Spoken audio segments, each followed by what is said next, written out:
What if someone had told you as a teenager that so much of your suffering comes from basing your happiness on things that are completely out of your control?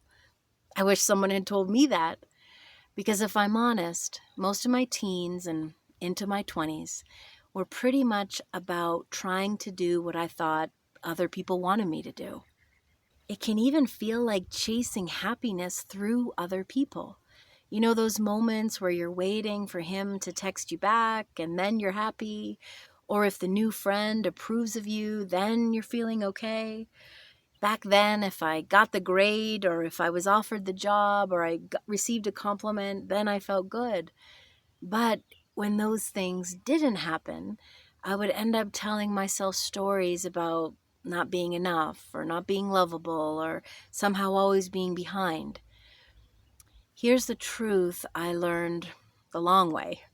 When we make our happiness dependent on somebody else, their behavior, their mood, their approval, it's like we hand over the keys to our own well-being. And then we wonder why we feel powerless. What if you were the only one responsible for your own sense of love? For me, I've discovered that's where happiness hatches. Not in someone else's smile, not in their approval, not in circumstances lining up just right, but in that steady, renewable energy inside of me. I remember a time when my husband was going through a really heavy season in our lives together. For a long time, he was moody, withdrawn, and distant. And to be honest, I felt myself shrinking, kind of taking it personally, and we were just getting more and more distant.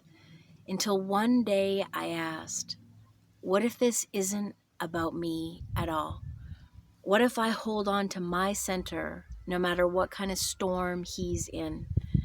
This shift didn't just give me peace, it actually gave our relationship breathing room. Because when I stopped demanding he be my source of happiness, my steady ground, you know that feeling, if you're okay, I'm okay? By letting that go, I could show up kinder, steadier, more loving. That's what happens when you stop outsourcing your joy.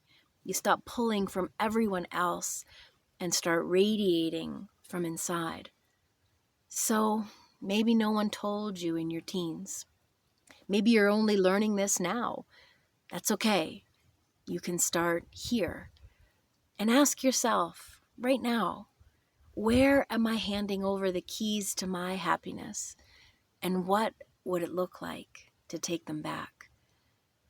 What's one place you've been outsourcing your happiness? And maybe you'd like a space to practice holding your center while the person you love is wobbly, holding steady while a friendship changes, staying in that center, connected in love. That's what we do inside the Rekindle community. We'd love to invite you inside to join us.